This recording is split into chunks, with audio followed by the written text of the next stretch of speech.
Hi, I'm Dana Hanson. I'm the Director of Franchise Development for College Hunks, Hauling Junk and Moving.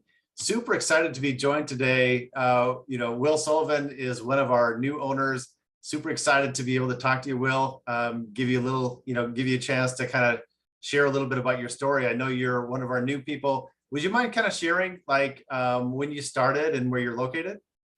Yeah, thanks for having me on. So again, Will Sullivan. I'm in Columbia, South Carolina. So there wasn't no locations near us. A kind of little island over here, but obviously I'd heard of the brand and was excited to bring it here.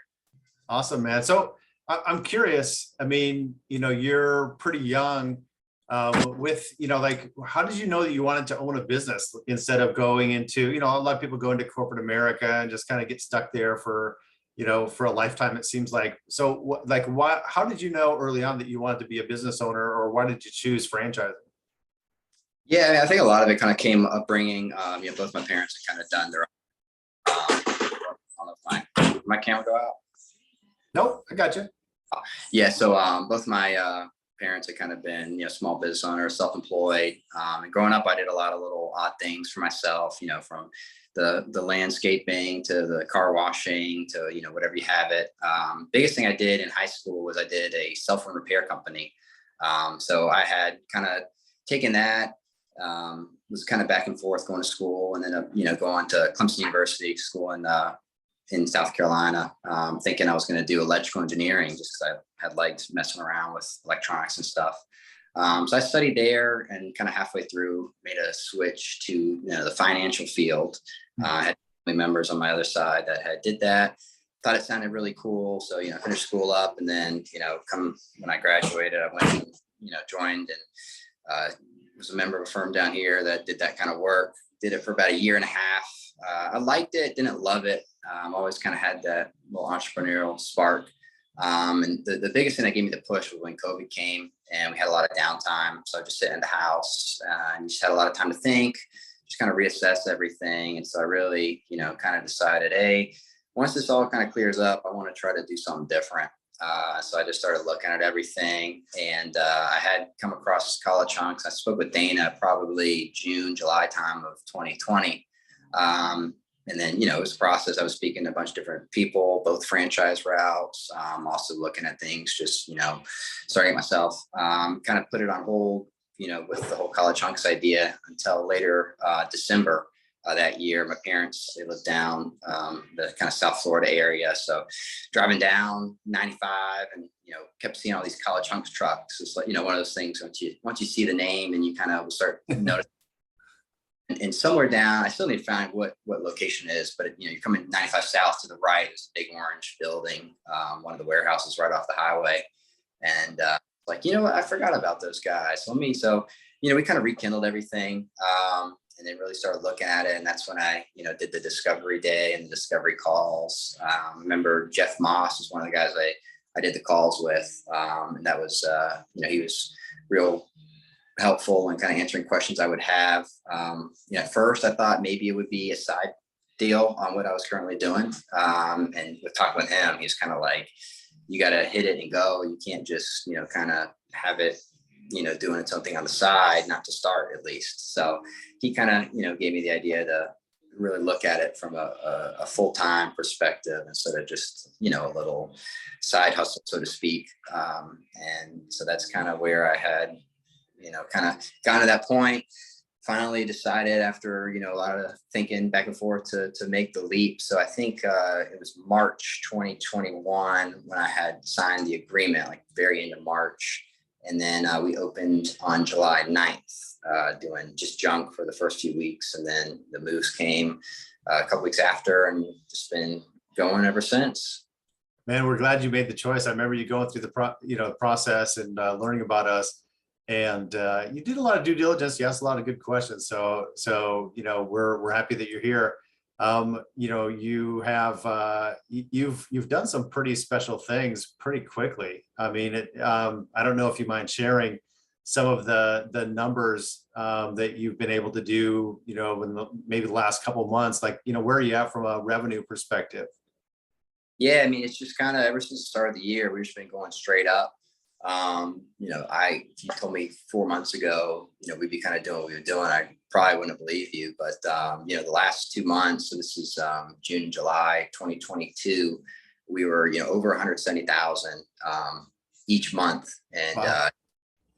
I got 5 trucks here, which, we were trying to project around 125 if we really pushed it. So we kind of blew past what we were really planning on, which was just awesome.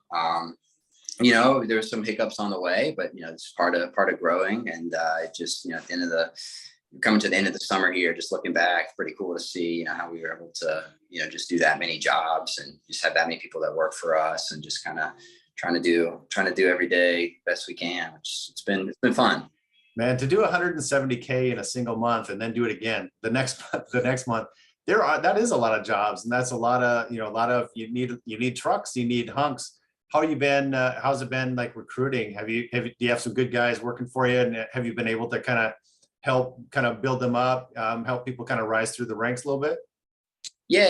That's been a good thing. I mean, when I we started telling people back in 21 that I was doing this, everyone was like, man, you're gonna have the biggest problem trying to get people. No one can get people. Restaurants over here, everywhere you drive, it's got signs and stuff. So I was expecting that to be the biggest challenge. It probably is the biggest challenge, I would say, at least in this environment now. But thankfully, we've been pretty good. I think being a little younger, recently out of college, having some context, kind of knowing, being able to connect with these guys that come in does help. And so thankfully we really hadn't had too big of an issue. We have had some guys that haven't cut it and can kind of leave a bad taste in other people's mouths, but overall we've had really solid crews, people that show up ready to work and have a good attitude and just really bring a lot to the table. So it's just been awesome seeing them come through the door, and some stay for a while, some can only work a couple months, but either way, we love having them. No, that's awesome. I heard that you may have set the record for the biggest junk job ever in our history. I'd have to check that number, but even if it wasn't the biggest, it's got to be like right up there. It's got to be in the top probably 3. Would you mind sharing some of the details on that? What it was and how much it was? Yeah, so we just finished it. It was a job, to say the least, but it was $8,000 for a full student living apartment clean out, basically, furnished apartment. And we cleaned out over 1,000 bedrooms, common areas. And it was just so much furniture, so much stuff. At the end of the day, we ended up a little right around like 100,000 pounds just of scrap metal, and probably 20,000 pounds worth of couches and leather goods. So it was a lot. Learned a lot on the way, but yeah, it was quite a deal. So it took us about 3.5 weeks to do it, but it was a lot of fun. That's wild. How much did you say it was? 80,000. Yeah. 80,000, man. That's that is a job. Holy smokes. At first I thought you said 8, and then I go, did he say 8 or 80? And I'm like, that's sick, man. That's pretty amazing. The other thing that you got a shout out for your NOI number, which is important. Obviously everybody's, looking at bottom line numbers and, like what those numbers look like. I don't know if you feel comfortable sharing it. If you don't, that's okay. But I think maybe a month or so back, they gave you kind of a shout out in our daily huddle. Do you remember what that number was, or do you want to share it? Yeah, so I think that was back in, both March and June. We had pretty strong months. And our NOI, which that's a number a lot of people really look at, kind of came in right at 25%, which was awesome. Wow. Summer months usually, from what they kind of tell us, are better than the winter months. But yeah, it was real great. So it's great doing the sales and everything, but just making sure you're running everything properly and hitting those other metrics are really what helps drive that number. So we really try to make sure we're hitting our targets below that top line, just to make sure everything kind of checks out at the end. So I was really really proud to see it come out that high. Projecting 15 to 20% is usually pretty solid. So, getting 25 was really cool, and good deal. That's awesome, man. Super proud of you. One last question. you mentioned that, you think kind of your age has helped you. We've actually had owners that have had challenges in the past where they were kind of the same age as the hunks, and they had the hunks trying to take advantage of them, and maybe not like, acting like they're friends, not, like they don't work for it. Like, how have you had any issues with that? Or how do you manage that? How do you set those expectations, I guess? Yeah, no, I mean, I totally see that. It works. I think, from the recruiting and like, the morale standpoint, I think it works really well. I can sit here and we have guys kind of coming in and it's cool. We can cut up and talk and, kind of talk how the day went and, what cool things. And they can kind of say, oh, this person, blah, blah, blah, blah. And, we can just talk and have a fun time. But when it comes to the flip side, someone does something wrong, biggest thing with us is the texting and driving. That's the biggest thing I got to yell at people at typically. We really are striving to hit the safety goals and everything. So, sometimes I can, try to yell at someone, though, hey, you can't text and drive, do that in your own car in your own time if you want. But, we just can't have that when we're driving a big truck out there. It's just not safe. Sometimes we get a little push, or I get a little pushback just because, it can be, they'll be like, well, I don't, but I think, if you keep pushing it and kind of then you're like, hey, listen, like, I know we're friends, but at the end of the day, this is your job. I'm the one who decides who works, who doesn't work, and I'm the one who signs the paychecks too. That normally gets it. So, it's not fun to do the discipline stuff, but it does have to be there. So yeah, it can be a challenge, I think, at some points. But so I think, as with everything, there's the good and bads that come with it. So, from the recruiting and the morale standpoint, I think it helps out, being able to connect with them. But then, it can be a little harder on the discipline side, just, from the whole authority figure. But, we've kind of worked around that, something kind of learn what to say, what not to say, and what sticks, and kind of build from there.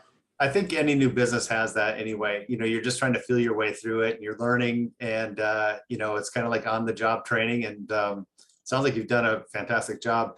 Aside from the numbers that you shared, and the huge junk job and everything else you've done, any other kind of proud moments that stand out with you, whether that's with a customer or with with a hunk, or anything that kind of stands out, what we would probably call a move the world story? Yeah, I mean, there's a bunch of small ones. I mean, we haven't had like one crazy one like I've heard some of the other locations, at least not yet. But I mean, just every few days, I'll get a call from someone that just, they just want to take time to just say how good the guys did or what they helped them with. We will have a lot of elderly clients that'll, they'll be trying to move and they might not have family in town. And so those are usually awesome where, they're overwhelmed. They don't know what to do. They're in a tough situation, and we're able to help them. And, sometimes they're crying, and they'll come. We have someone, bake cookies and come and drop them off, just saying like how much it meant that we helped them. So, we've had a lot of little things like that, which are awesome.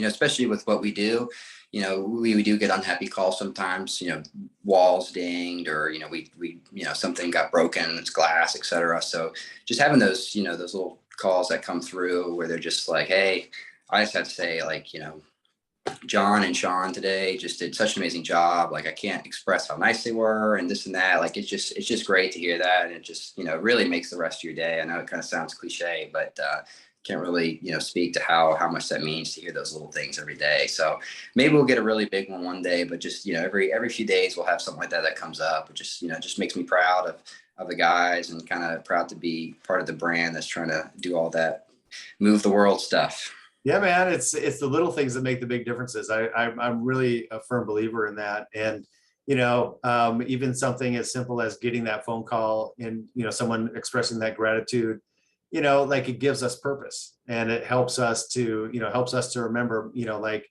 it's not just about making money, it's about making a difference. And I think people like love the feeling of, like decluttering their garage, or, or just feeling the relief when they do a move and their stuff's not broken, and, just the kind of the simple things. And so, yeah, it kind of helps put it all in perspective, especially for someone that is older, or, on a fixed income, if for them to bake cookies, like take their time, like that's pretty cool, man. That's, it definitely is awesome. So, Man, I want to wish you continued success, Will. You're crushing it. Love your numbers, love your attitude. Keep doing what you're doing, man. Hey, I appreciate it. We'll try our best. It's, what I tell the guys and what I tell myself. So, we don't know what's going to come down the road. So, we may have even better numbers, or, we might just try to, keep up with what we're doing. But, every day, just bring whatever we can to the table and see where that takes us. Hey, continued success. Appreciate it.